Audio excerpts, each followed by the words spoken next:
Boa noite, meus amigos, a paz de Deus, a paz do Senhor. Vamos estar iniciando mais uma transmissão para você que está acordado, né? Para você que vai ver essa gravação, são meia-noite.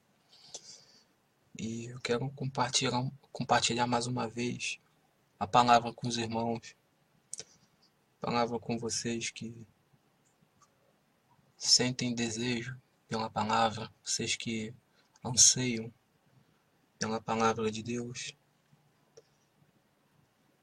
Vou estar convidando aqui rapidamente os meus amigos para estar entrando nessa live, né, assistindo esse vídeo, e fique conosco, faça parte dessa transmissão. Está falando sobre Bendito o Rei, está falando sobre Jesus, está falando a respeito da expectativa que nós temos a respeito de Jesus, a expectativa que nós colocamos em Jesus, o que nós aguardamos de Jesus, o que nós esperamos do Cristo, do Messias, segundo o que o povo aguardava do Messias. Está convidando aqui meus amigos, convide os seus, compartilhe esse vídeo para que mais pessoas possam ser alcançadas. Compartilhe, convide quem você quiser, e nós já vamos estar entrando. Uma pequena mensagem, prometo ser rápido, prometo ser breve. Vamos falar a respeito de expectativas, a respeito de Jesus. Quais são as suas expectativas? Faça essa pergunta para você mesmo. Qual é a sua expectativa a respeito de Jesus? O que você espera de Jesus? O que você aguarda da sua vida com Jesus? O que você acha que Jesus vai fazer? O que você almeja que Ele faça? Você tem por convicção que Ele vai agir ao teu favor? Nós temos fé e queremos que Ele vai agir ao nosso favor, e às vezes nós somos pegos nessa fé. Vou terminar de convidar aqui mais 3 amiguinhos aqui, e vou estar entrando aqui. O texto que eu escolhi hoje é o texto de Lucas 19. Ele diz assim, 19, parte do verso 36, diz assim: Indo ele, estendiu no caminho as suas vestes, e quando já chegava perto da descida do Monte das Oliveiras, toda a multidão dos discípulos, regozijando-se, começou a dar louvores a Deus em alta voz por todas as maravilhas que tinham visto, dizendo: Bendito o Rei que vem em nome do Senhor, paz no céu e glória nas alturas. Amém? Deus te abençoe, Manuel. Irmãozão. A palavra de Deus, ela fala a respeito da entrada de Jesus em Jerusalém. Em que período isso se dá? Jesus, ele retorna a Jerusalém depois de muito pregar, depois de muitos sinais serem feitos. E naquele tempo as pessoas aguardavam o Messias. Os Messias eram comuns. Existiam muitos Jesus espalhados pela terra. Alguns faziam alguns sinais, alguns davam alguns indícios, e outros falavam de forma que as pessoas eram até conduzidas a eles. Mas Jesus em si, o próprio Cristo, ele faz sinais de forma diferente. Os seus sinais são maravilhosos. Ele fala com amor, ele não se detém dentro dos preceitos do preconceito, Não existe limites para quem possa se aproximar a ele, seja homem, seja mulher, seja doente, seja religioso, seja rico, seja pobre, seja criança, seja endemoniado, quem seja que for. Não tinha preconceito, não tinha barreiras para chegar-se a Jesus. Jesus abraçava quem quisesse ser abraçado por ele. Jesus dava amor a quem queria ser amado. Então Jesus ele vai dando seus sinais na terra. Ele faz com que o homem cego de nascença, a qual as pessoas criam que era a própria maldição de Deus, que era o castigo de Deus pelos pecados dos seus antepassados ou pelo seu próprio pecado, o homem estava cego de nascença, nascia com aquela deformidade e Jesus o cura. Então somente o próprio Deus o podia curar quem tinha, quem tinha colocado esse castigo, essa doença. Jesus se apresenta como o próprio Deus. Jesus diz que ele é o pão vivo que desceu do céu. Ele fala que ele é o Filho, o Messias. Quem vê a ele, vê o Pai. E ele vem trazendo sinais e as pessoas vão o seguindo. E um dos últimos sinais que tem antes dessa passagem da entrada de Jerusalém é quando um homem que era seu amigo íntimo, próximo, estava morto há 4 dias. Lázaro. Dizem que já cheirava mal o corpo, está escrito dessa forma, a sua família em prantos, todos os judeus ali reunidos no velório, consolando a família numa reunião fúnebre, e Jesus simplesmente manda com que tirem a pedra do sepulcro e que o defunto, o Lázaro, venha para fora. Então Lázaro vem ressuscitado. Ele volta dos mortos, as pessoas veem, as pessoas são testemunhas daquele feito, as pessoas estão ali perplexas agora, sem saber, né, se é verdade, se é mentira, mas simplesmente elas veem os sinais e são incontestáveis. Aquele era verdadeiramente o Messias, era o Cristo a qual eles esperavam. Israel naquele momento viveu um momento muito peculiar, muito difícil, porque eles não tinham seu governo. Eles tinham suas autoridades religiosas, a sua religião respeitada, porém eles eram sitiados, dominados pelo imperador romano, pelo Império Romano, que era a grande potência do mundo, e foi assim por séculos. Esse império ele acachapava as pessoas, ele fazia a opressão política, social, o dinheiro não pertencia a eles, o trabalho não pertencia a eles, a sua mão de obra, os maridos eram levados cativos, as filhas eram maltratadas, os filhos eram maltratados e as esposas passavam fome. As pessoas estavam vivendo um momento muito confuso, muito difícil, e o aguardo do seu Messias era cada vez mais evidente, porque eles precisavam de quem os tirasse daquele sufoco. Israel tem por, naquele momento, Israel tem por referência de reinado, de homem forte, homem de guerra, Davi. Na bandeira de Israel tem a estrela de Davi, Davi é um referencial. E talvez na mente deles eles tinham pintado essa imagem no seu Messias. Eles tinham colocado a imagem do seu Messias, o seu Salvador, alguém que tivesse a bravura, a coragem, a força, a humildade e também a espiritualidade de Davi, que foi um homem espiritual, foi um homem que errou, reconheceu os teus erros, chorou, clamou aos pés do Senhor, e a própria Bíblia diz que ele é o homem segundo o coração de Deus.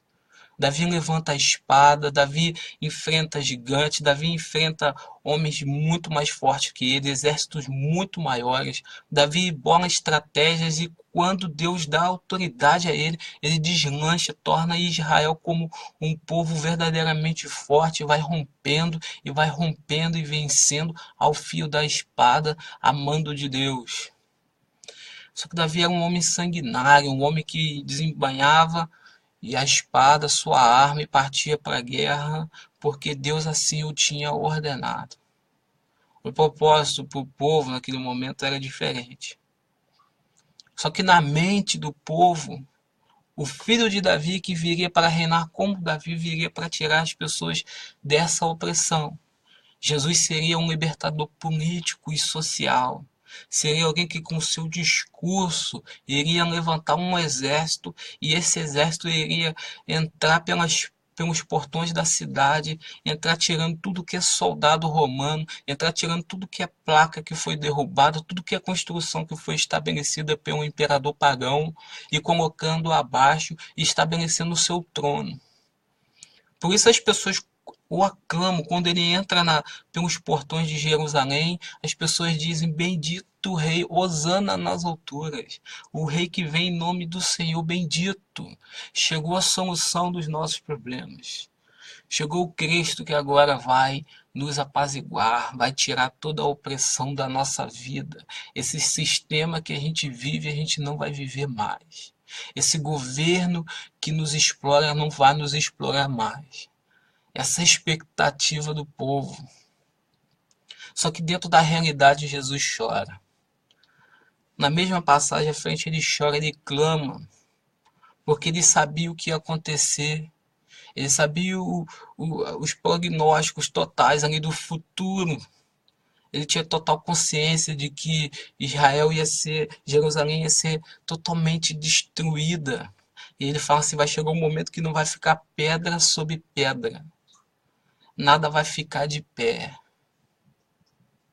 E essas pessoas que clamam, bendito o rei que vem em nome do Senhor, colocam ali as suas ofertas no caminho, vão clamando, olhando para os céus e agradecendo a Deus, porque o seu libertador chegou.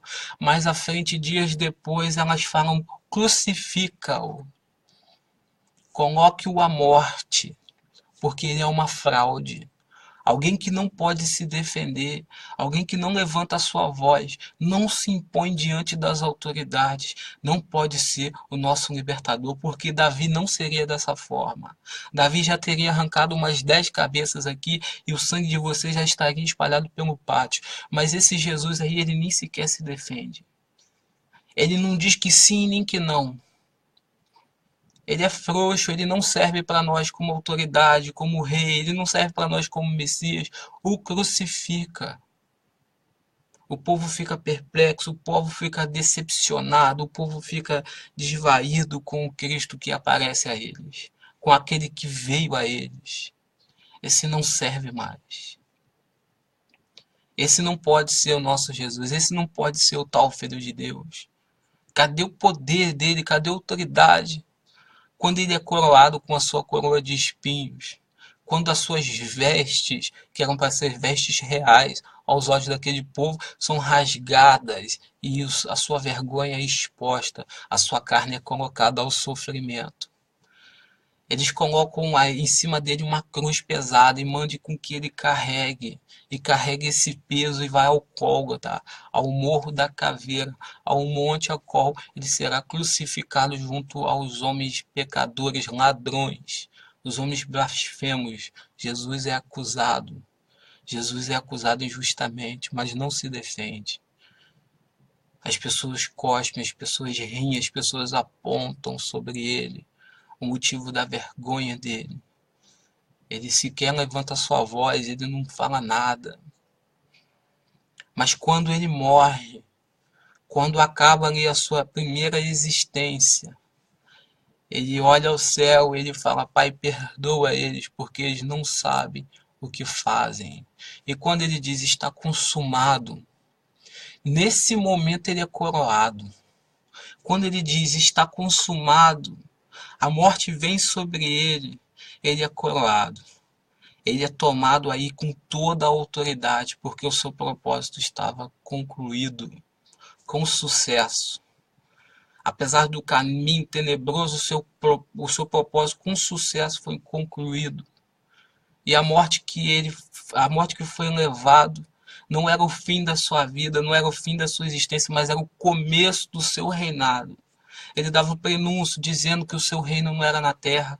Ele dava o prenúncio dizendo que o reino de Deus não era comida nem bebida, mas as pessoas queriam saber de satisfazer os seus problemas momentâneos. As pessoas queriam saber de satisfazer os seus anseios, as suas dificuldades sociais.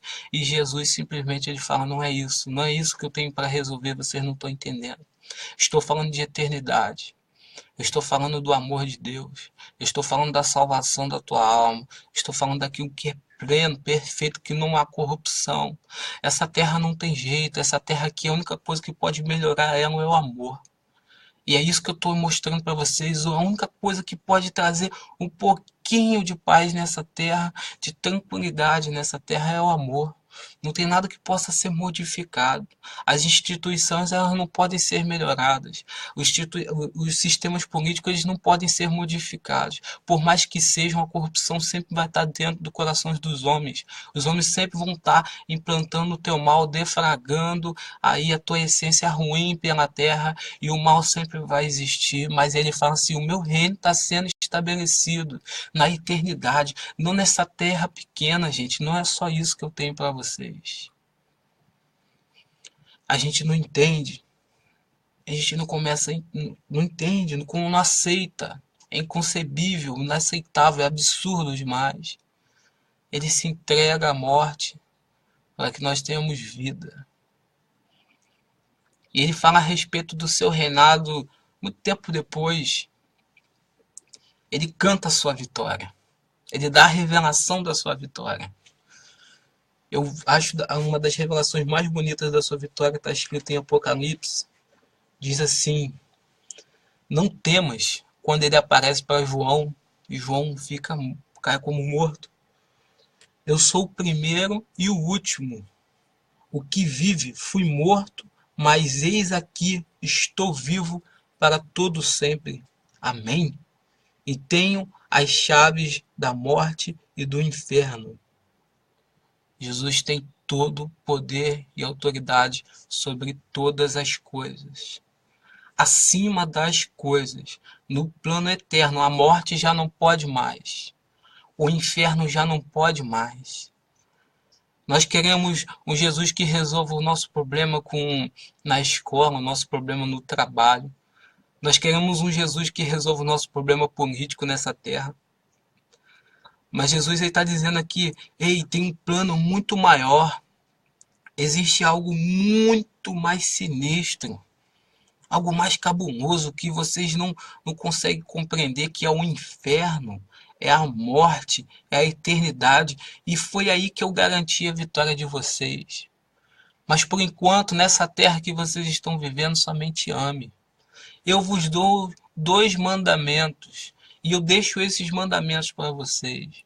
Ame a Deus, ame ao Senhor acima de todas as coisas. Ame o Senhor teu Deus, seja fiel a Ele, seja devoto, seja alguém que clame a Deus quando vai comer um chiclete, seja alguém que clame a Deus quando vai sair de casa, quando chega, que agradece por tudo, sabendo que Deus, Ele concede todas as coisas a nós. E ame ao teu próximo incessantemente como a ti mesmo. Ame a vida do outro, me ame no próximo. Seja eu para os outros, me ame incondicionalmente. 1 João, o Evangelho de João 3,16 diz assim: que Deus amou o mundo de tal forma que deu o seu único filho para que todo aquele que nele acreditasse não morresse, mas tivesse a vida eterna. E no joguinho de palavras e números, a primeira carta de João, capítulo 3, versículo 16, também diz assim: e conhecemos o verdadeiro amor nisto, que ele deu a vida por nós, e nós devemos dar a vida pelos irmãos. O seu reinado foi a morte. Ele foi coroado na sua morte. Mas na sua morte ele foi coroado para que fosse ressuscitado, e nós juntamente com ele, agora como nosso irmão mais velho, filhos adotivos de Deus. Qual era a sua expectativa a respeito de Jesus? Você está esperando que Jesus ele faça você ganhar um carro novo? Você está esperando que Jesus te dê uma casa? Você está esperando que Jesus enche o teu guarda-roupa com roupas de marca? Ou você já sabe que Jesus já fez o que devia ser feito? Já está consumado. O mundo já acabou na cruz. Na cruz tudo já foi pregado, já foi acabado. Na cruz já está resolvido o teu problema. Na cruz já está totalmente deliberado todas as bênçãos de Deus nas regiões celestiais. E você está vivendo na expectativa dessa terra. Nessa terra nós trabalhamos, nós plantamos, nós colhemos, nós fazemos o bem, porque como o bem que nós fazemos, nós demonstramos que somos filhos de Deus. As nossas obras, elas resplandecem a luz. Nós chegamos com a justiça onde não há. Nós chegamos com a providência onde não há, porque nós cremos que Deus chegou com a providência em nós, que nós não tínhamos. E qual é a sua expectativa a respeito de Jesus? O que você espera do Cristo? O que você espera de Jesus? Que ele entre com uma espada sobre a tua vida, degolando todos os teus inimigos? Que ele entre com um cavalo alado, com chamas de fogo, né? Destruindo tudo aquilo que vai de contra você? Ou que simplesmente ele fala assim: meu filho, toma a tua cruz, carrega comigo, renuncia a tua vida, ame as pessoas, perdoe as pessoas, divida o que tu tem. Quando ele diz assim, ame o teu inimigo, ele está falando assim, ame o teu inimigo romano, do império. E esse mesmo teu inimigo romano, se ele te pedir a tua capa, dê a túnica. Ore pela vida dele, clame pela vida dele, perdoe ele. Se ele mandar você caminhar 1 milha, caminhe 2. Se ele te bater desse lado, ofereça o outro. Mostre para eles que Jesus vive em você. Você não vive mais a sua vida, como diz o apóstolo Paulo, mas é o Cristo que vive em ti. Você vive Jesus, você respira Jesus, você exala, em Coríntios está escrito, o aroma suave do Cristo ressurreto. Não o cheiro da morte, mas o cheiro daqueles que foram ressuscitados diante de Deus e são novas criaturas e vivem segundo o amor. Vive esse amor. Coloque as suas expectativas na eternidade e aqui no plano terno, no plano terreno, coloque a sua vida em prática em amor. Pratique o amor, porque o amor não é um sentimento, é uma atitude. O amor é uma caminhada. O amor é viver andando em direção a Jesus. E andar em direção a Jesus é andar em direção às pessoas. Ande na direção de alguém. Vá de encontro a alguém. Vá de encontro à necessidade de alguém. Seja o Cristo. Seja Jesus na vida das pessoas. Amém? Está tarde. Não quero tomar muito seu tempo, né? É dia de batalha, amanhecido. Eu agradeço a sua presença, a sua participação. Estarei respondendo as mensagens que eu recebi aqui, tá bom? Fica na paz de Deus, que Deus te abençoe e pense nas suas expectativas a respeito do Cristo. O que você aguarda de Jesus? O que você aguarda dele? O que o Messias é para você? É o teu Salvador ou é o teu guerreiro, um libertador que vai na frente abrindo caminho? É você que sabe. Faça a tua escolha segundo a palavra de Deus. Amém? Que Deus te abençoe. Fique na paz. Uma boa noite.